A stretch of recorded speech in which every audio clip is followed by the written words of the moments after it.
Mirëmbrëma miq, u rikthyem sërish me futbollin. Besoj jeni ngop me futboll, keni pas neçe ku do në çdo kampionat e Champions etj.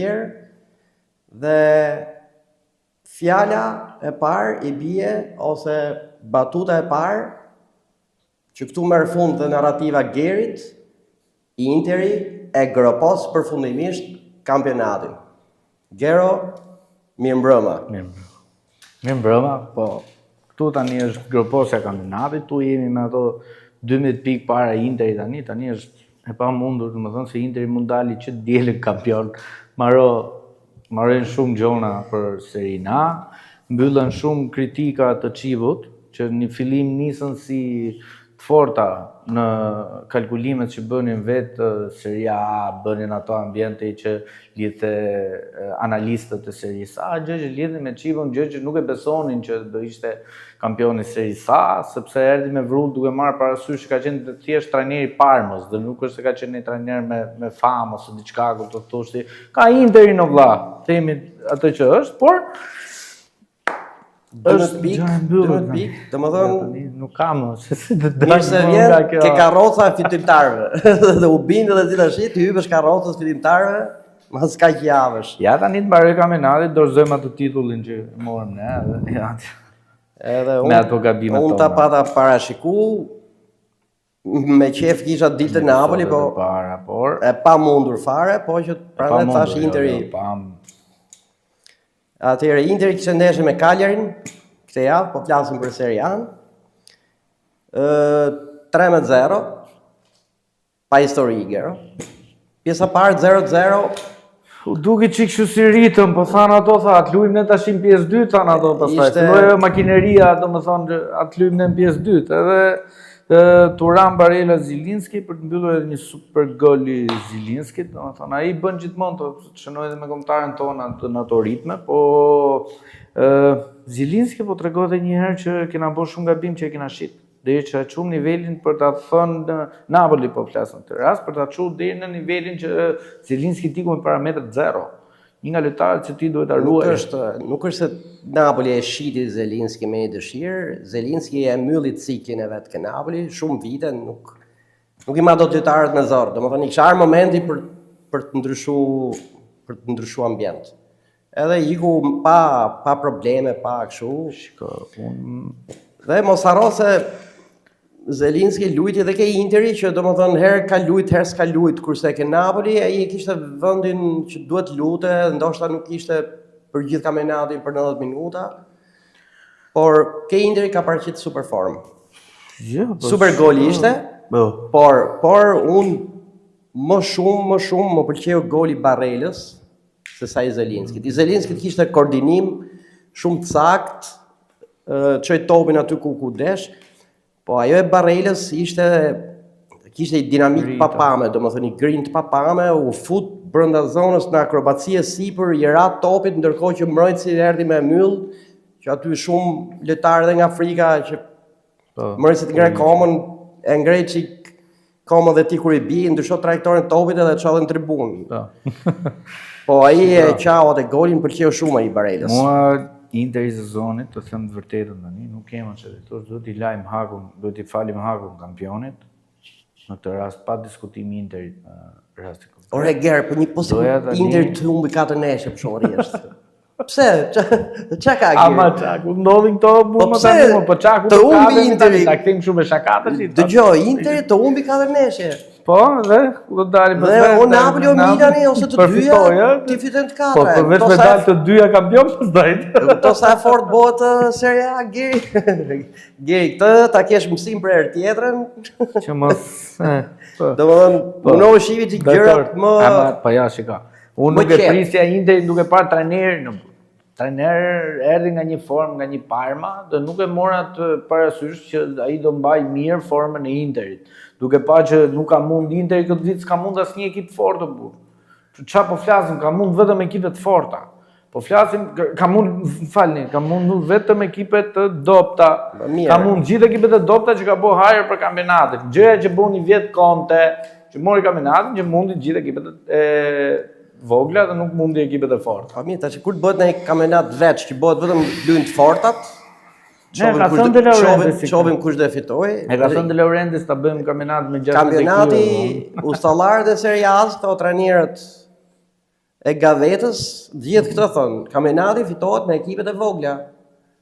Sepse ekipet e forta ose të mëdhaja janë, po themi 4-5. Ti mund të çdosh këto 4-5, ndoshta jo të gjitha, por ama gjithë të tjerat i merr me shpulla. Po 4-5 i thonë janë 20 ekipe Serie A. Kurse ti nëse fiton gjysmat e këtyre të fortave, po ta fusin në i lapër herë mas here dhe këto të voglat, shko këtu ku shko pastaj.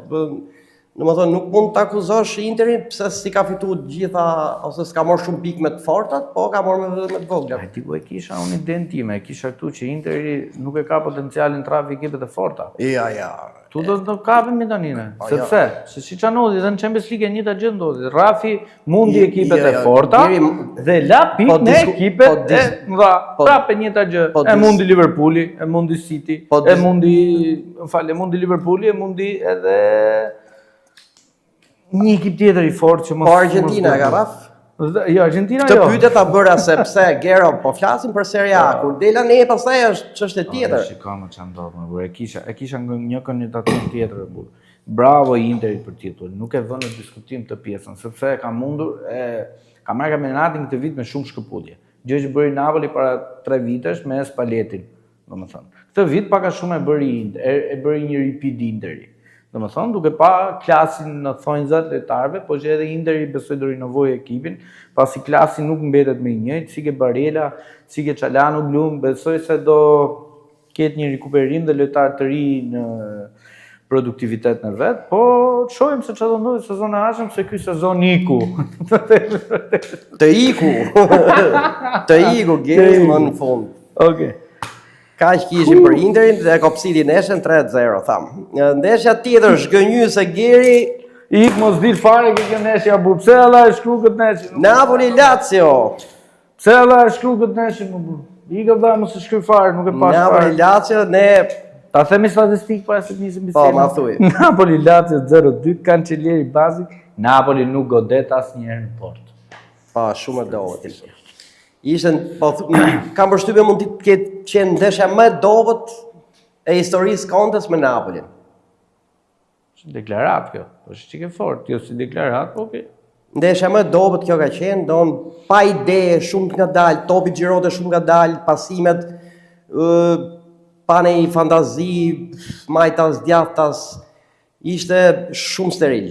Lazio bëri presion të mirë, me kundërsulme të shpejta, e ndërshkoi, kapi penaltin edhe Savic, se do kishte shkuar edhe më keq, po që Napoli ishte në gjendje shumë të keqe. Po pash një mbrojtës shumë. Kurse unë po t'japi statistikë tjetër, që është dhe ironia e fatit, Napoli brenda në stadiumin Maradona kishte diku ke 26 apo 27, se më e mirë, më duket 26, ndeshje pa humbje.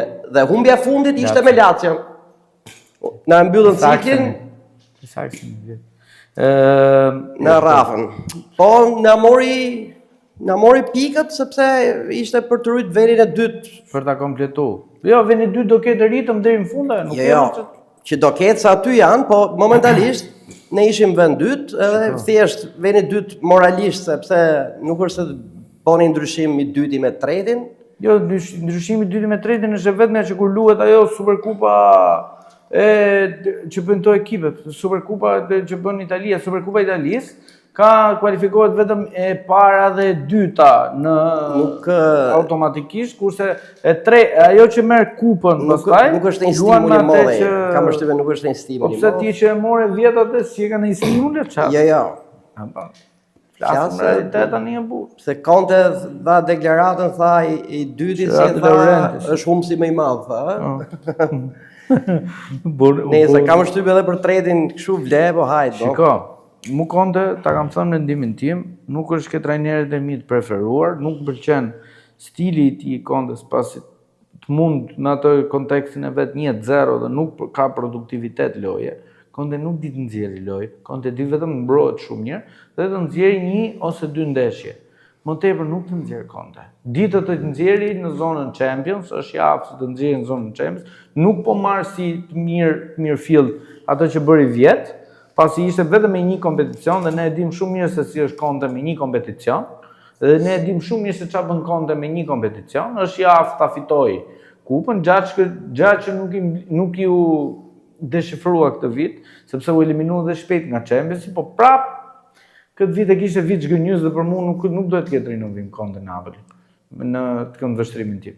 Që ndalë ca emra me çfarë po shifja. Unë bi dakord pjesërisht me ty ose për pjesën e parë të asaj që theti, që edhe mua nuk është se Conte më ngjall me simpati. Në emocion, në simpati për lojën e tjerë, është trajner fitues, e di unë, e di ti, e dim gjithë, shumë kërkues, ka ato metodikën e vet, ka impenjimet e veta në çdo moment, karikimin e lojtarëve, etj, që janë element që janë goxha të favorshëm për i trajner.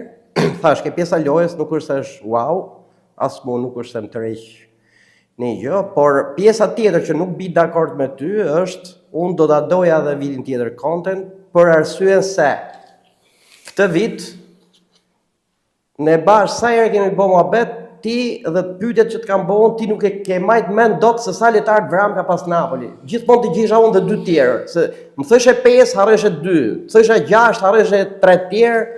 Domethënë Napoli ka qenë rekord për dëmtime këtë vit dhe kjo është alibia që unë jap Contes ose sfida që duhet i bëje i kampionatit italian, duke thënë që unë po qëndroj këtë vit që vjet tash, se vjet kisha këto probleme, këtë vit duhet ta fitoj dhe ta fitoj. Nëse fito, atëherë është kjo që them unë, domethënë chapo.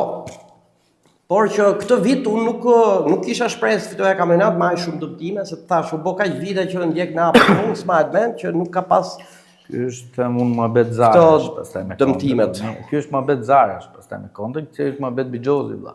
Hajde ullim zara dhe ti dali Conte shas po vritet në një vit tjetër pastaj.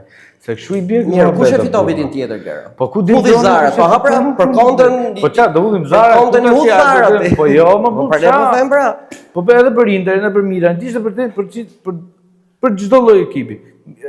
Conte këtë vit vëlla ka bërë sezone absolutisht më dobtin. Ti do kapësh prapë dëmtime, të di. Po kush i vrau të lojtarët? Nuk po kapem unë. Kush i vrau të lojtarët? Unë nuk jap opinione, jap fakte. Janë analizë. Janë vrau. Kush i vrau të lojtarët? Kush i vrau të lojtarët? E di, ka vrau Conte, ka dalë me ato që korr bari, notën i ka kap gjithë ke kavilët. Tashi po si janë taftë, nuk përballojnë do stërvitin 3 herë në ditë që apo Conte pra. Ka që vriten nga ngarkesa shumë, ka që vriten se i vjen radha lojtarët mu vragero, janë dinamikat. Okej, jena. Do më thoni bi që vitin tjetër, nëse ri Conte ne do kemi po të njëjtat dëmtime. Kaq, 10 dëmtime. 11, 12. Për herë më burr më atë. Ku do ekip ku ka qenë Conte ka patur dëmtime, vjen nga sistemi i Contes, është vetë sistemi i keq. Mi pra, do më thonë ti je i sigurt që vitin tjetër nëse është Conte, Napoli do ketë po kaq dëmtime. E sigurt që po. E sigurt. Po se ndodh nuk ka ndodhur, ku do ti shif Conte ku do ka qenë trajner, ka vetëm të problem, dëmtime. Vetëm pse i ndodhin se nuk di Conte ka dhe këtë. Nuk i le lojtarët dalin as në klube note. Këtë e ka se i kontrollon me kështu me ca sinjale, me ca gjona. Po, me GPS ke koma. Po, me GPS ke koma. Nese. E kalojmë Conten, pjesë për t'u lavdru, pjesë për t'u kritiku, bim dakord, pjesë vende. Ndeshja tjetër ishte Verona Milan, fitore Milan, pëlqeu Milani? 0-1, shënoi Rabiot. E pesi që thon prap Leao Allegri? Po pse më ndron gjithmonë mua? Po pra, pasi këtu ka gjithmonë lojtar 12 lojtar valla. Po pra se i naloja duke viza, po i folte ke veshi. Po prapë edhe pse e madhe dorën kështu, këtu fjalët aty. I thanë i Barsaleta aty. Po. Ai Milani u mundoi çik pjesën e parë, ja 2 raste të vakta, jo kështu flagrante. Pastaj pjesën e dytë ishte ishte kërkund. Domethënë ishte gjynofi Veronës që nuk e barazoi edhe neshe. Nuk e duhen pikë Veronës, por pranaj nuk luaj burr. Ka ato sistemin 18 pikë aty nuk i duhen pikët më për asnjë gjë. Në thon sa të japin punë tyre të tjera, thot nuk po lëvizin fare, po rrim vend, se dim që jeni atë ram, po ky Allegri prap vazhdon me ato të vetat, vazhdo ti ti mos të përfillin lojtarët, tani e kam vonë dhe lojtarët për fund menoj unë. Po të paktën po del ke deklarata vetë që ka bën fillim sezonit, top kaçën ka të kapur.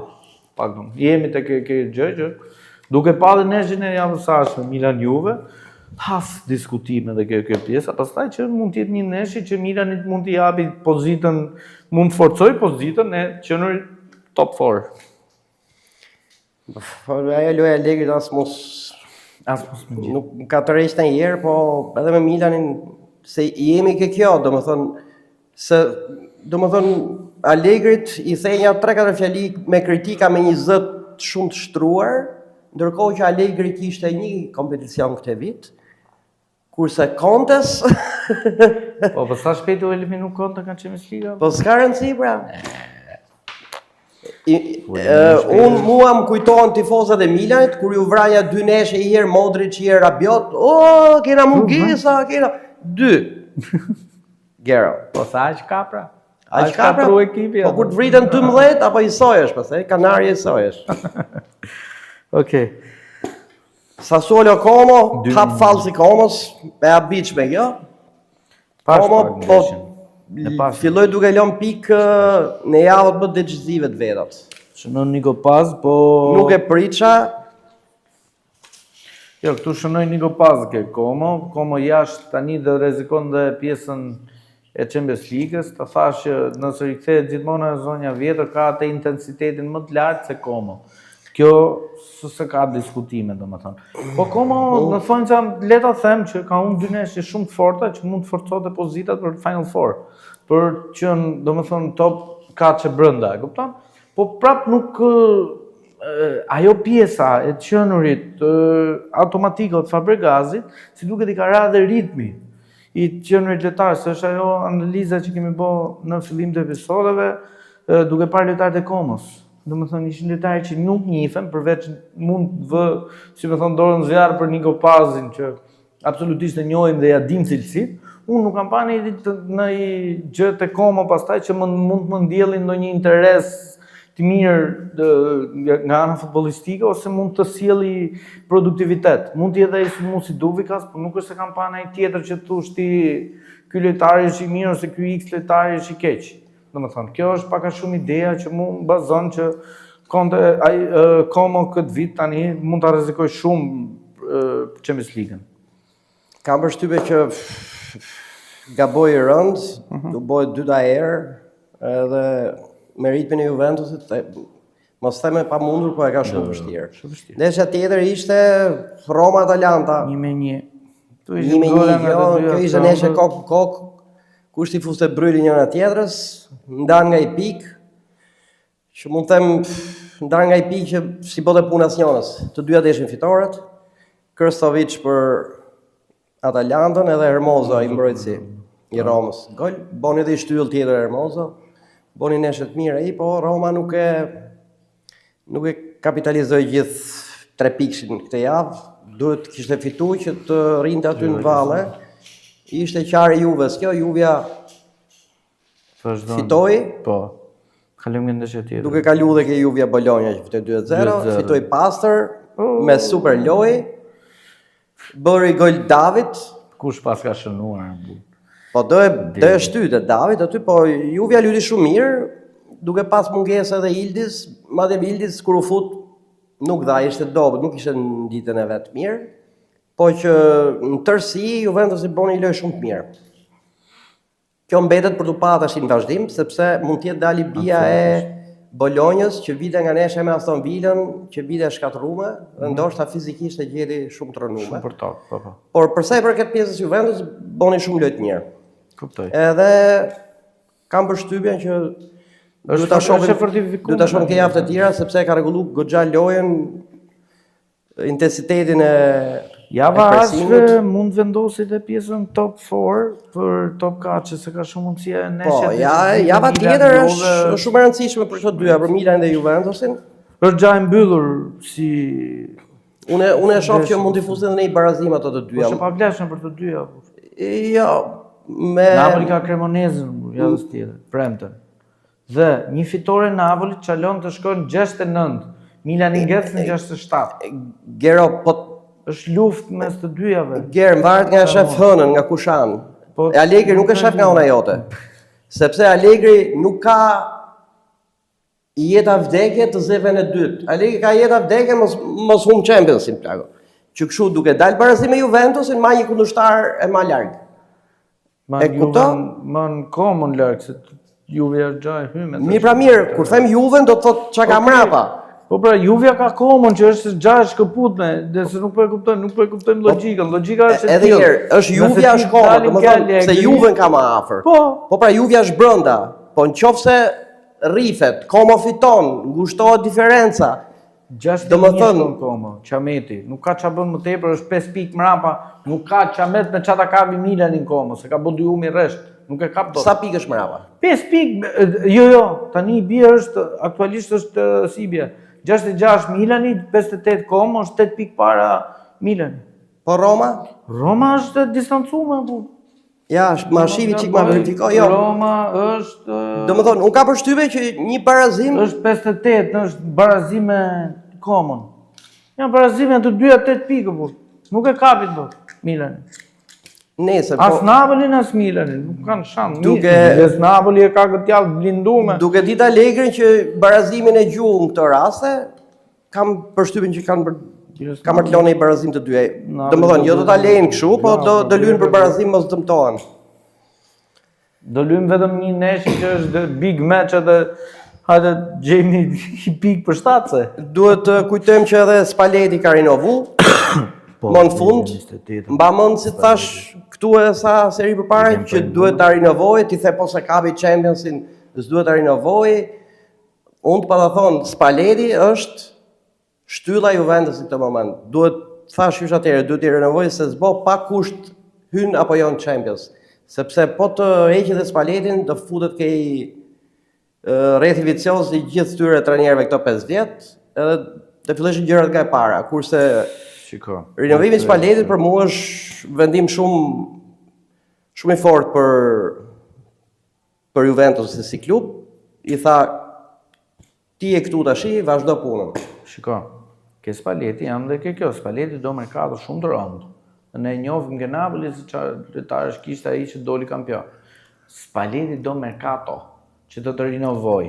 Prandaj dhe e kam cekun Champions League-ën atëherë për Spallettin, se Spalletti nëse nuk është Champions League nuk ta firmos kontratën.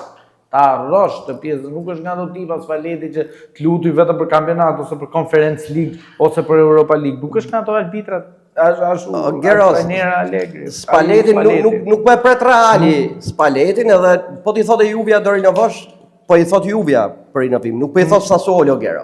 Që ti thot Sassuolo, po s'kapi ti një vend deri, nuk firmos me ty. Ke Juvja është klub me histori dhe pa Champions, unë të siguroj që Spalletti do firmoste. Nuk ka shans të firmosi Spalletti. Nëse ky është këndvështrimi jot, ti thu merkato të rond, a thu se Napoli mori Mesin, Haaland, Ka pas Kvaratskhelia Osimhen. po me gjithmend, po më përmend Kvaratskhelia mu, që e morë edhe milion se s'ta njifte njëri. Te Dinamo Bakumit, e? Po, edhe ishte merkato rond ajo. Po merkato rond se ishte basti rond i Spallettit atë periudhë. Që dukte lojtarin që unë dal kampion. Gero dhe herë, nuk e ka morë Spalletti Kvaratskheljën, e di historin kush ta ka morë, mos fol kot. Ka qenë Gjundoli. Atëherë Gjundoli drejtor sportiv, po ky ishte trajner. Edhe herë, Kvaratskhelia nuk mori top player ky, më fal, Spalletti, mori top player që Napoli doli kampion. Çfarë lojtarësh ka pas Napoli atë periudhë? Po pra Mesin tham Haaland, Bellingham, si e ka ai tjetri, se po jarroj. Nuk firmos Spalletti, po s'boni blerje të ronda. Po i ka më bursi ka kërkuar gjithmonë. Do firmosa me i kom Gero Spalletti, me Champions pa Champions tash. Mos na bëj diskutime kot. Nuk firmos Spalletti do buka ato. Kujt i thuti blerje të rënd që do ta bëj Juventusi këtë vit? Më thuj nga emra që kanë dalë. Sa ja fillim këtu Lewandowski. E fillim këtu. Sa blerje të rënda do Spalletti? Spalletti do 2 blerje të rënda, një aty ku ka probleme. Jo 2. Ndjes këtu. Spalletti do aty ku ka problemet. Pikat kyçe ku ka problemet. Mi thuj, Spalletti. kush janë pikat kyçe? Pikat kyçe ku Juvja ka probleme. Ka 2 mbrojtësa krau, që Juvja s'ka. Edhe pasandaj do mund të lush ke Locatelli, një zëvendësues. Edhe një sulmues ndjes. 4. Po.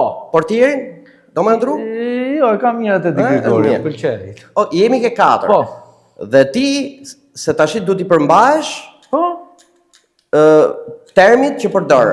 Po. Atëherë Spaleti do 4 lojtarë të rëndë për këto vende. Mi gjeti 4 lojtarë të rëndë mu që t'ja morësh Spaletit për këto vende. Për 4 Fjala e rëndë është shumë evazive, Gero. Po duke pa Juventusin pra klub me histori dhe emblem. Ta çfarë po flasim këtu tani? Roberto Carlos e kalon, nuk vje. Një. Po. Dakor? Tjetër, tjetër. Do mojnë për të gulitin? Batistuta është me probleme me kavilet. Do shohim një gjë tjetër. E Gerta Emri parë që kishte dalë ke Juve ishte Lewandowski. E mbyllim 8 vjeç. Për mua Spaleti do firmose sido që të ishte situata. Ecim. Tjetër. Premier League. Premier Liga. Vittoria Aston Villa. Erdhën prapa to. Erdhi Arsenali, aty ku i thash unë që kujdes, i thot City ku po shka. Bëri gafën e javës kalume dhe kishte ndeshjen për direkte. Aty i tregoi dhëmbët City. Shiko. Mu ma bili fare kjo ndeshja, po shifja domethënë e pas ndeshje, shifja edhe një gafë aty Donnarumës, që rëshkiti në këmbë aty domethënë dhe humbi një gol. Gero, kur rëshkiti Donnaruma ja dha mere boj, nuk rëshkiti fare. Unë sa po e shifsha, thash mos, se na kam mësuar me kështu budalliqesh, domethënë mos. Ai ka bëu gjithmonë atë. Ja dha domethënë edhe s'kishte as minutë, sa ishte për golit, 30 sekonda, 40 sekonda. Aksioni radhës ishte. Aksioni radhës ishte, domethënë City lodhet, kush e boni çerki me zi, boni super gol e hynin sinjal. Në zonë e boni, tha Donnarumma tash ta fillojmë nga 1-1 edhe i këta çuna luni dhe herë. Ja dha si qofte. Ja dhuroi Arsenalit, deri futun lojë, tha 1-1. Po që e zgjidhja ai Bisha. Vikingu pastaj. Bisha. Ishte dhe i kontakt me Gabriel Jesus, nëse e ke pa ndeshjen. E pezi u shklye bluzja. Aty u bo Viking tamam, edhe i ushti u deshën në dorë. Po që e zgjidhja ai. Si e she? Unë kam një ide të Arsenal City, si do shkoj, domethënë ndeshjet deri në fund. Atëherë presim me çfarë ka shumë mundësi. Me Burnley më duket e ka. Ndeshjen mangut City e ka me Crystal Palacen. Kurse këtë javë City shkon me Burnley. Po pra, më duket se Arsenali pret Newcastle-in, që Newcastle-i don të formalizojë, nuk ka asnjë qëllim Newcastle. Jo, nuk ka asnjë qëllim se është 42 pikë, pozita të mirë dhe për të shpëtuar kategorinë. Këtu ke në Premier unë s'para e shoh këto që ka dalë nga objektivat, sa ato luajnë gjithë. Do prishin punë. Nëse e ma me keep you R&D që përën me City atëherë neshjen e funit fare, ma me ti Aguero që u bo në sekondat e funit. Goli minutë funit, Jacob edhe Aguero. Të prishin punë, nuk është se Angles dalin nga objektivat edhe ta varin neshjen siç keni në Itali që nodh sa biskota sa herë. Po këtu s'kam, nuk e se si ta marrë, se tu nuk kam ekipe dobta, unë e kam thënë këtë. Pesja e Anglisë mund ta krahasojmë domethënë kaçën e Italisë mund ta krahasojmë lehtësisht me këto 8-ën, 9-ën, 10-ën, 11-ën e Anglisë. Po 10 niveli Italisë ka rash. E di çfarë po shifsha dje Gero se më kujtu tash. Po shifsha diku po bëshin krahasimin e performancave të kampionateve, të ekipeve. Edhe Italia, domethënë që dalim ke fakti që Italia është dobët. Italia Gero ishte një statistikë që për mua është shumë e rëndësishme. Pse është e rëndësishme? Sepse kishin marrë statistikën e driblimeve të lojtarëve. Po tash në ekipe që ka lojtar driblues ose në kampionate që tentohet driblimi shumë, ato janë kampionatet më të bukura. Apo jo, se sjellin situata, sjellin dinamika, sjellin shpejtësinë, ritmin e të gjithë. Absolutisht. Italia Gero ishte në vend fundit. Po në vend fundit, domethënë me këto kampionate. Domethënë Italia ishte mbrapa Anglisë, pa diskutim. Ishte mbrapa Francës. Ishte mbrapa Gjermanisë. Ishte mbrapa Portugalisë dhe ishte mbrapa dhe Turqisë. Çi kanë këto? për driblime. Dhe statistika ishte më duket 12 driblime për neshe u bote në Serie A, mesatarja. Kuptoti, do 90 minuta 12 herë driblohet. Që 12 herë është pak, është shumë pak. Do nuk i maj me në renditjet si ishin këto shtetet e tjera, po Italia ishte e fundit, do më gjitha këto ishin para, shumë problem. Në Angli 12 driblime mund t'i bëjnë mrena 20 minutave, që nuk e shans. Po ja, 12 driblime ti bo vetëm doku për çere kore. Po pra. I Cityt që e merr krahun, City doj vau, viu hik njëri te tjetri. Në Itali nuk guxojnë, nuk guxojnë se bon po hyra un driblim, po e huma topin, duhet më kthy me vrap, pastaj rrezikoj, ngërthet trajneri s'fut në shën tjetër pse ma topin, ta bën kokën kaq. Absolutisht. Po. Shumë problem kjo. Nëse Chelsea United 0-1 kjo edhe kjo Cunha, preket Cunha. Po shoh që po formalizohet edhe United me rikthim të madh në Champions League. Po jo e formalizohet, më duket se xha e hyr, se 58-48 është vendi 6 i lut Chelsea. Chelsea është xha e djegur tani për anën Champions dhe ka kap vetëm është ka formalizuar pjesën Europa Ligës. Po rikthehet Manchester United, po jo ai që do qatë flokët, po. Se 5 neshe rreth po i çoi ai shkreti se Lara Shuja ka bë flokët si pem, kanë filluar lagjet po i mon vend pemëve tash. Okej. Këto ishim në Premier League-ën, prekim edhe pak finalen edhe Copa del Rey. Copa del Rey 90 minuta të frikshme. Po Atletico Madrid Sociedad koha rregull 2-2. Atletico u mbet me penalti. Pashi video të gjerë të Sociedadit të qytetit mas neshjes, dhe më kujtoj atë Buenos Airesin e 2022-shit, botrorit, ashtu ishte bo në Sociedad i feste modhe e papame, po që kam përshtypje Atletico Madridit e ka morë atë trunin e vetë tashi dhe nuk e ka mo aty, e ka ke Arsenali, ta eqi edhe të shkojnë finale me shpresën që ta fitoj. Se kush do fitoj nuk e gjem dot, nuk është favoriti, po amo jem finale, je i neshe pastaj. Votimin e ka 6 Atletico, dhe më thënë 2.6, dhe më thënë që është më e prefersume nga ana e Optas, që është më afër, është Bayerni me Champions League-ën, dhe nëpërmjet kuotohet 6 Atletico dhe 2.6 është Bayerni pastaj.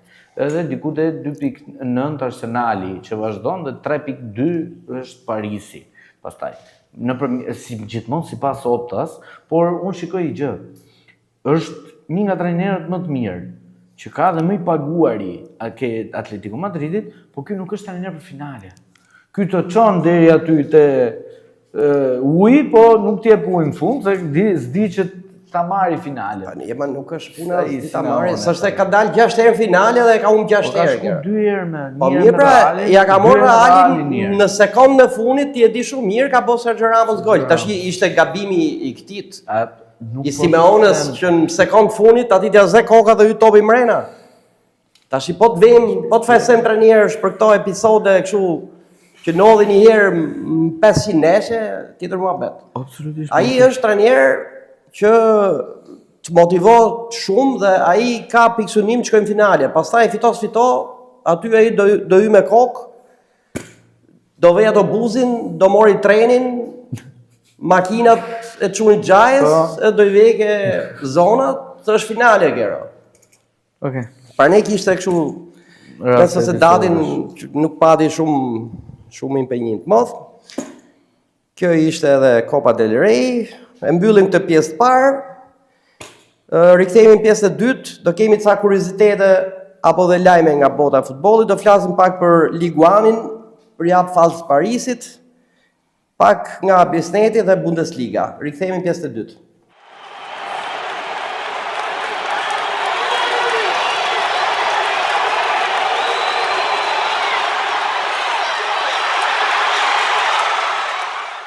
U rikthyem pjesën e dytë miq. Për të vazhduar, kemi falënderimet e sponsorëve tanë, pa të cilët ky emision ishte i pamundur. Flobes Park. Flobes Park ndodhet 10 minuta larg Tiranës Surrel, aty ku do gjeni oazin e vërtet të relaksit dhe kulinarisë. ambiente të këndshme mes gjelbrimit dhe freskisë, ushqime të freskëta bio, kënd lojrash për fëmijë, vendi ideal për festa familjare dhe evente. E gjeni në Facebook ose në Instagram Flobës Park, ose për prenotime në numrin e telefonit 069 20 30 830. Terrakota, një ambient i dekoruar nga artist, ku çdo element dhe detaj mbart një histori. Terrakota nuk është thjesht një restorant, por është art, atmosferë dhe shije, një hapësirë që të fton ta përjetosh. Për prenotime, numër telefoni 068 222 784 7. Kalojmë thamë do diskutojmë pak për Ligue 1. Ishte kjo PSG Lyon, më duket si e çuditshme. Ishte hap fallsi Parisit, që po bën shumë hape fallse në kampionat, gjë që nuk po e nxit në Champions League, po e bën kampionat të hapet fallse. Po pas një ndeshje pa ritëm të Parisit, nuk nxori vetë një repertor të mirë, pas që ke Lioni shënon në Endrick, ajo blerja me ngulm që kërkoi Lioni dhe ajo blerja me ngulm, ajo huazimi me ngulm që kërkoi Alonso për Endrick, pasi nuk i besoi minuta, shënon Endrick për Lyon. Një lojtar me të vërtet shumë i mirë, me blerje me të vërtet studiuar mirë nga Lioni. Endrick është vetëm 19 vjeç, ka bërë një sezon shumë të mirë edhe në Ligue 1 të Francës. Ka tregu që mosha nuk do të thotë ndonjë gjë e madhe, po ka tregu me vërtet intensitet mirë loje. Është vetëm 19 vjeç dhe mundësitë ka të arta për të bërë një sezon shumë të mirë në Francë. Po Parisi ka përshtypjen e boni hapin falls, zakonisht to hapet falls njihen për këto ekipet elit kur afron fundi Champions League-s, shkarkohen edhe çik mentalisht edhe fizikisht. Pavarësisht se me një moment tjetër i rikthehen kampionatet me një-dy neshe edhe i zgjidhin problemet, po që i krijoi çik problem se fitoi edhe Lensi me Toulouse-ën. Po është 3-2. Edhe ju afru ndeshëm, pavarësisht se Parisi ka dhe ndeshje mangut. Nuk afroi pikë duket, po ka një ndeshje mangut Parisi që janë fiton 3-2 me Toulouse. Zgjidhi. Po e shoh nuk është se do shoh një rivalitet nga Lensi. Nuk është se do e ketë atë potencial biles, po shikoj edhe pikët tani, Lionit i shërben për të fortifikuar zonë Champions, gjë që akoma nuk është zyrtare, pasi lufta në Ligue 1 do jetë për çështje të balancave të Championship, pasi janë shumë afër ekipet deri në vendin e 7 që është Monaco me 50 pikë, mund të luajë me Lyonin në vend 3 që është 54. Dhe nuk është se ka një distancë kush e di se çfarë, po do thotë që do jetë një luftë mes vendit 3 deri në vend 7, domethënë që mund të bëjnë një kampionat me një smes njëra tjetrave, që në fund do skarcojnë pikët dhe hapin falës kush do ta lënë më shumë nga 3 dhe 7 cila nga ekipet. Për t'ju rikthy Parisit, kam përshtypjen që edhe tifozët s'është e vujtën fare si humje, se janë gjithë me mendjen fokusuar ke Champions. Me Bayernin, ajo është dueli i fortë. Nga ai çift kush del i bie është 80% fituesja e Championsit. Paktën po ta ndajmë shumë me përqindje, sepse janë dy ekipet më të forta nga ky krah. Nga krahu tjetër është Atletico me Arsenalin, edhe kurioziteti është që kur të vi finalja do luajnë dy finalistët dhe janë njëra që e ka fituar Championsin, tjetra që s'ka fituar asnjëherë Championsin. Kështu i bie. Domethënë Atletico s'e ka fituar Champions asnjëherë, as Arsenali s'e ka fituar. Kush del nga këto dyja do luajë me një që e kanë marrë. Me Parisin ose me Bayernin që janë shpallë fitues Championsit. Bayerni ka vite me Champions. Votimet më të larta këtej nga krahu tjetër, po kjo është edhe arsyeja që Parisi e myll nga i sy, i futi gjumë në herën kampionat, e lëshoni neshe, sepse është totalisht i fokusuar ke historia tjetër, ke veshgjata atje, se kampionatin besoj do e zgjidhi, nuk do ketë probleme. Është njësoj si Bayern Liga që themi ne për Bundesligën, është njësoj Paris Liga, është mund t'i thush edhe Ligë 1-shit në Francë. Kjo është pak a shumë ajo që kanë gjashtori. Ka vetëm, domethënë në vitet e fundit e ka marrë 4 vjet rresht Parisi, në vetëm 2020-2021 që e ka marrë një herë Lille. Nuk është se është pak a shumë si Bayerni në Gjermani. E njëjta situatash. Shkojmë me biznes superiore, mes një Dinamo Tirana 1-1. Po pse Geri Tirana 1-1 Geri? Duhet kishte fitu pra Geri, ishte në stadium. Të çova thashë të suportoj Tiranën.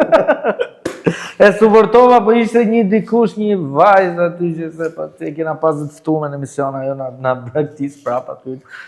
Ajo sa herë është stadium në Cita Tirana, markohet ta përshëndesëm në sajtë në stadium. Edhe Dinamo Tirana 1-1, Partizani Bylis 1-1, Egnate Flamurtari 0-2, një ndeshje që kjo pati dhe një si tip shkarkimi të trajnerit Ignatias Edlitetova për sezonin e ardhshëm, pasi thjesht I kanë lënë mundësi që të mbylli sezonin dhe më pas për të vijuar në sezonin tjetër si jo trajneri Ignatias, edhe Vora Vllaznia 0-0, një luftë e madhe sportive se ndoqa dhe ndeshjen për të parë me të vërtet një ndeshje shumë fort. Edhe mu realisht më pëlqeu kjo ndeshje për të parë duke parë kampionatin shqiptar që është beter, pa një ndeshje Vora Vllaznia për të thënë që ishte diçka. Doja edhe të përmendja diçka. Ditën e shtunë, në orën 7, derbi I kryeqytetit. Derbi I madh, I le të themi, derbi I atyre që tifozërit janë më të zjarta, tifozët stadiumet janë më të mbushura në këtë ndeshje, është Tirana Partizani. Ora 7 të ditën e shtunë. Ajo që ka unë do kërkoj dhe në emër të vetëm Sport Podcast që njerëzit shkojnë në për stadiume, të ndjekin këtë big match, ndeshja e qytetit, ndeshja e rivalizimit dhe ndeshja më me histori në kampionatin shqiptar. Mund t'ju ftoj të gjithëve të ndiqni të shtunën në orën 7, derbi I kryeqytetit Tirana Partizani. Bravo Geri, inshallah ju urojmë fitore Tiranës, paktën ne, se tifozët Partizanit ju urojmë fitore Partizanit, po e rëndësishme është fitoft më I mirë, po në këtë rast njerëzit shkojnë ta ndjekin, është derbi I qytetit, derbi vjetër, ne e kena pas pa, unë e kam pas pa shumë vite. Çfarë mban nga ajo derbi atëherë, çfarë mund të fusësh, çfarë krijon në ai frym lojtari, sepse unë kam një idhull nga gjithë kjo historia. Kam Devi Mukën. Derbit që ke pati Gero me derbit që kam pas pa unë, kanë një ndryshim që dita me natën, sepse I paranteze vogël, se unë derbin e kam pa deri me I mosh të vogël, themi, deri nga mosha 16 vjeç, se pastaj më rëshkiti pak menja dhe risha vetëm ke Serie A-ja duke ngjuar se në orën 3 ishin ndeshjet, edhe që kështu u dorëzova, nuk shkojsha në stadium se përplaseshin oraret. Po që të paktën deri në ato vite që e kam pa, domos s'kam lënë neshe pa në stadium si gjithë adoleshentët që ishim atëherë, dhe ndryshimi që po të thoja ishte që nuk gjeve në stadium Gero kur ishte derbi, po nuk gjeve në stadium. Vërtet. Qemalstava I vjetshëm, I hershëm. Qemalstava I vjetër, madje domethënë unë kujtoj me shumë nostalgjia të fitore 7-3 Tiranës, që brezi ime ma men shumë mirë. Unë kujtoj një fitore. Edhe ka qenë I gjë e lezetshme se ke 7-3-shi, ne si për herë, sidomos kur ishte derbi, merrshim shirita letre, grishim fletore të shkollës, I bëjshim 4 ore të vogla për t'u stadium, dhe maj men, ajo ndeshje ishte kariku shumë atëherë, priste I përballë shumë e madhe, shumë e fortë, se di ndjesia ose të paktën për çdo derbi kështu ishte, edhe patamush I qeset modhe me letra Geri. Po që erdhi moment që letrat mbarun, se u bona shumë gola, u bona 7 gola, dhe do na viti not se s'kishim marrë më letra, dhe gërthi që bësh gol prapë s'kishim më letra, gërthi që gol. Po që përplasjet me Partizanin kanë qenë shumë bukura, dhe tifozërit të dyja palët kanë qenë shumë të zjarta, ishte cepi Tiranës me cepin e Partizanit, kurse tashi ka ndryshuar shumë, Gero, gjithmonë më pak shkojnë njerëzit në stadium. Kur është derbi ndryshon totalisht sistemi. Dakord pra, po Ti po flet vetëm për derbin, unë fola për futbollin që ka qenë atëherë. Atëherë u mushte stadiumi gjithmonë, edhe po të lutet Tirana me Beratin, stadiumi ishte plot, edhe po të lutet Partizani me Gjirokastrën, stadiumi ishte plot. Kurse tash të shohësh Tiranën me ku dëgjon, me Elbasanin ose me ekip tjetër, mezi bëhen 2000 veta. Isha u futëm në emër të vetëm sportit, isha për të ndjekur ndeshjen Dinamo Tirana, ishim domethënë tek gazetarët, u futëm në emër të podcastit. Edhe ajo që ka vija re, ishte që ndeshjen e ka, domethënë organizimin e ndeshjes e ka Dinamo. Domethënë, sepse është normalisht ndeshja Dinamo Tirana dhe automatikisht Dinamo merr organizimin e ndeshjes. Ajo që ndodhte ishte stadiumi i përshëtisur. Mund të ishin apo nuk ishin 1000 veta, kanë qenë apo nuk kanë qenë, se nuk kanë qenë, po ajo që ka vija re nuk kishte tifozë Dinamo. Domethënë, gjithmonë e ka hasur këtë pjesë nga çka kam dëgjuar dhe më të rriturit. Ka humbur shumë. Atëre për ta përmbyll këtë për derbin, po të themi batut për këtë 1000 vetën, kur lutet Tirana Partizani, ka qenë 2 dhjetëshe që i theshin, ishte një dhjetëshe që i theshin ishte dhjetëshe ushtarëve, se shkeshin ushtarët dhe i leshin, hyshin pa lekë. Do kur lutet Tirana Partizani 1000 i kishe vetëm ushtarë aty. Në dhjetëshe. Le pjesën tjetër pastaj. Kjo për batut, po e vërteta kjo është. Ju ftoj të gjithë të ndiqni derbin edhe emocionet e derbit, Tirana Partizani, shtunë në orën 7. Ju ftoj të gjithë, jo ta ndiqni nga televizori, ju ftoj të gjithë ta ndiqni në stadium. Air Albania. Okej. Tani do kalojmë një rubrikë shumë të lezetshme, Geri. Po. Kemi ca kuriozitete apo në i lajm. Kurioziteti i parë është për një lojtar që ti besoj e njeh edhe shumë tjerë, paktën kush e ndjek Serie A. Bëhet fjalë për portierin e Parmës, Zion Suzuki. Mama ne Suzuki që doli edhe me të kuqe me nesh me ne vjet duket. Tashi portieri i Parmës, Suzuki, pas çdo seancë stërvitore dhe pas çdo neshje, pastron vetë dhomën e zhveshjes lojtarëve. E di e këtë? Jo. Ja ku e mësove një. Kurioziteti tjetër. Atëherë Lionel Messi. Messi ka ble ekipin Cornella të divizionit 3 në Spanjë. Edhe bëri shumë lajm. Po më e forta ishte se një member i klubit e deklaroi me media, fillimisht ta mendova tha se ishte një video e krijuar me inteligjencë artificiale dhe ishte një shaka tha, se nuk e besova tha. Pastaj më mrapa kur u sheshun gjonat që u kuptuam tha që ora ishte e vërtet tha, u kthy me i fest papame tha, dhe mas disa ditësh ajo Instagrami i Cornellës arriti 600.000 followers dhe u bë klubi i tretë në Katalonjë. Domethënë i bi është mas Barcelonës, mas asajt, kush ishte? Ishte i tjetër dhe kishte lënë pas Spanjolin e kishte lënë pas. No. Kuriozitet interesant. Ky ishte kurioziteti tjetër. Okej. Kurse ky mund të quhet lajm se ne harruam dhe ta përmendim vdekjen e legjendës futbollit rumun, Michel Lucescu, trajneri legjendar i Rumanisë, i cili ndroi jetë moshën 8 vjeçare para pak kohësh.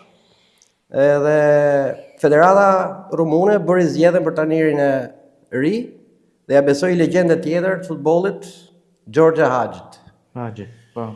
Legjend ose Maradona i Karpateve që kanë paston George Hagi, shumë lojtar i mirë. Mos gaboj Messi fushës, Hagi. Po ka bërë çuditëra dhe shumë në sushor, kjo ishte ideja. Kurioziteti radhës, Geri, këtë jam i sigurt që s'e ke ditë, se është shumë e vjetër, as unë s'e kam jetu. Bëhet fjalë për 27 tetor 1954, kampionat italian. Dhe luaj ndeshja Fiorentina Pistoiese. Dhe për një moment ndeshja ndërpritet. Dhe arsyeja ishte se mbi stadium shfaqet UFO. Dhe u ndërpret ndeshja. Është fakt kjo.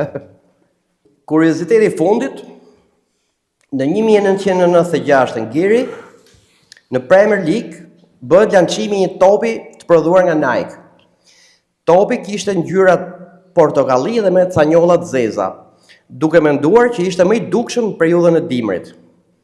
Po problemi lindi në televizion, Sepse gjatë transmetimeve, ngjyrat e topit krijonin iluzion optik dhe topi duket sikur merrte flak. Dhe mas 2 javësh u detyruam ta nxirrin nga përdorimi këtë topin që e futën për kampionatin e 96-s. Këto ishin kuriozitetet. Tash I kalim pak ke Bundesliga që u mbyll. Po. Jo mbyll, ku ma tha nesër. U mbyll titulli, se ndeshjet pjesa titulli. nuk janë mbyll gjitha, po u mbyll titulli matematikisht. Edhe fitoi për të disatën herë Hertha Berlinit, më fal Gjeri, se unë gallarova. E fitoi Hoffenheimi apo asnjë se ka fituar. Po, jo, valla, e fitoi Stuttgart. U shpall Bayerni për herë 2 të radhës, më duket. Kush ka shënuar tani? Po. Për herë 2 të radhës. Guerrero, Jackson, Davis edhe Kane. Ishte titulli 35 për Bayernin. I dyti I vit rjesht. Formati veti Bundesligës, me sa unë po lehtësisht kuptoj, duhen disa ekipe tani t'i marrin borxh, t'i uazojnë nga bota tjetër, që të paktën të rivalizojnë Bayernin në këtë proces Bundeslige, se e shoh që në shumë vite nuk do rivalizoj kush Bayernin, dhe dyta pastaj do jetë dikush që ta rivalizoj. Duhet të jetë dikush patjetër që ta rivalizojë, sepse po e kthejnë në një sistematike Bayernin në një mënyrë sistematike pjesën e titullit, përveç vitit 2023-2024 që u mbyll nga Leverkusen, po ajo kishte e vetmi rekord, domethënë që bëri të harroj deri diku. Bayerni ishte që Leverkusen e mbylli pa humbje gjithë sezonin e pjesës po tash historia në Gjermani po Gjermania është gjithmonë Bayerni gjithmonë ka marrë lojtarë të mirë, ekipi më I ka buxhetet më të mëdha, ka organizimin më të mirë, ka strukturat më të mira, domethënë ka gjithçka që duhet I klubit të madh. Në Gjermani ka vetëm Bayerni. Dhe detyrimisht do të dalë kampion kështu si del. Pavarësisht se mundohen ekipet e tjera për të bënë çik rivalitet, po aq që kanë nivelin, nuk është se domethënë nuk është faji Dortmundit ose ekipeve të tjera, sepse Bayerni është shumë lart. Domethënë Bayerni po ta bisha edhe në Serie A, do fillojë të shajë Serie A nga përshtypje, se me këtë nivel që ka arrit Serie A tash Bayerni të paktën 2-3 vjet rresht I merr kampionatin. Kjo është situata, plus që Bayerni e mbylli çështën titull dhe tash me mendjen ke Parisi, pas asaj fitore shumë të fortë me Realin, asaj përballje të frikshme do ta quajmë. Unë e parashikova 4-3 me golat, më fal 3-2, doli 4-3. Ishte neshë shumë e luftuar. Ndeshja parë luhet në Paris. Pati edhe ca e pjesa kartonit kush? Ca polemika. Ishte ajo karton kot. E vënoi lojën ky, domethënë se mori karton. Ai nuk e dëgjoi, është zhurmë e madhe në stadium, ky mori topin edhe s'po ja jep të arbitrit. Edhe pastaj s'po të dëgjoja. Ai ishte kartoni verdh, dhe ai kishte një verdh, nuk ishte se prishte loja ato pak minuta që kishte ngelë. Jo, për mendimin tim edhe mund ta kishte toleruar ai, po problemi është rregullore. Tash po ti jesh me Realin dvej not, thup se toleroj, po tash rregullore është rregullore. Se shifsha edhe ca debate të tjera tifoz Bayernit me Realit, që thonin, po, se kur na ipnin ne, u qanit ju, po ta shqip se thoni ju që kjo s'duhet tipe. Ja thu se tifozat e Realit atëherë thonin, po, vallaj, e morëm kot, se e dhan kotat e të kuqen, atëherë ishin me teori që, ama e dhashu e pa arbitri, Reali është ekipi më I fortë, fiton. Do në çështjet e tifozerisë, kështu janë këto përplasjet, po që ndeshja ishte shumë e bukur. Hoffenheim Dortmund 2-1. Edhe kjo një ndeshje nga Borussia tani, po e shikoj që Borussia ka sistematikuar edhe në dytë edhe pjesën Champions, edhe nuk është se po ka më preokupim që të luaj, po thjesht rivalitetin po e shoh që në thonjza mund t'i them a do hyj apo jo Hoffenheimi në kupat e Champions League-s, pasi luajnë vetëm 2 pikë dhe 5 pikë pastaj me Leipzig, po mund të jetë një luftë e hapur ke pjesa e Bundesligës. Është dhe Leverkusen me 52 pikë në vendin e 6. Është Leverkusen 52 pikë, Hoffenheim 54 pikë, Stuttgart 56 pikë, automatikisht deri në këtë moment është pjesë UEFA Champions League, Leipzig 59, Dortmund dhe Bayern 64 dhe 79 pikë. Këto ishin për Bundesligën, i bi që do presim tash me padurim ndeshjet e Champions-it deri kur të vinë, duke ditë që Reali ti flet gjithmonë me superlativa, shumë ekipi mirë, po ti thu ka kurorën, do dali, do kualifikohet, do fitoj këtu, do fitoj aty. Po lutem me Bayern Gero, nuk ishte aq kollaj. Po Bayerni tani ne kemi parë që në nivel Champions League nuk është se ka treguar atë kurorën e Gjermanisë ku luajnë gjermanët. Nuk është se ka treguar një nivel të madh shumë Champions League Bayerni, se u bë nga 2010. Më fal, ç'a niveli do ti ta rrafi edhe me Real Madrid, ta rrafi edhe në Gjermani. Çfarë? Duhet ta rrafi edhe me shpulla tash që quhet që ka nivel. Jo, shiko. Ajo çka duhet përmend ke Bayerni këtë vit, për shembull dhe nga mungesa që ka patur në vitet e fundit, nuk është se ka marrë Champions League-ën, dhe mund të jetë ky viti ideal që mund të jetë Bayerni kampioni i Champions League-s, po nuk është se ka treguar një gjë përshëndetje të madhe për Champions League. Do të thonë këtë vit po absolutisht, ka bërë super sezon, por do shoh një finale të bukur. Mbi të gjitha të shohim Bayerni kanë shumë qejf dalim finale, po ta shohim një Atletico do kisha dëshirë. Para të Arsenal nuk e shoh. Gjithmonë pasi të kaloj Parisit, Gero. Nëse kalon. Ndeshja e parë në Paris për të përmendur. Nëse, po kam përshtypjen të diskutojmë javës tjetër më me detaje këtë, se kur i lexosi emra Bayern dhe Parisi, thu pa më Parisi ka fituar fitoi vjet. Championsin, po Bayern është Bayern, po ai Parisi ka një ekip shumë të edukuar në sensin e disiplinës, të ekuilibrit në lojë, që Bayerni nuk e ka. Absolutisht. Bayerni ka shumë në ekuilibër, kurse Parisi është shumë e kopsitme. Okay. Kam përshtypjen këto ishin për këtë episod. Shpresoj t'ju kemi kënaq. Do takohemi me shpresë radhës që vje për të diskutuar temat e javës në vazhdim. Ju faleminderit dhe javë të këndshme.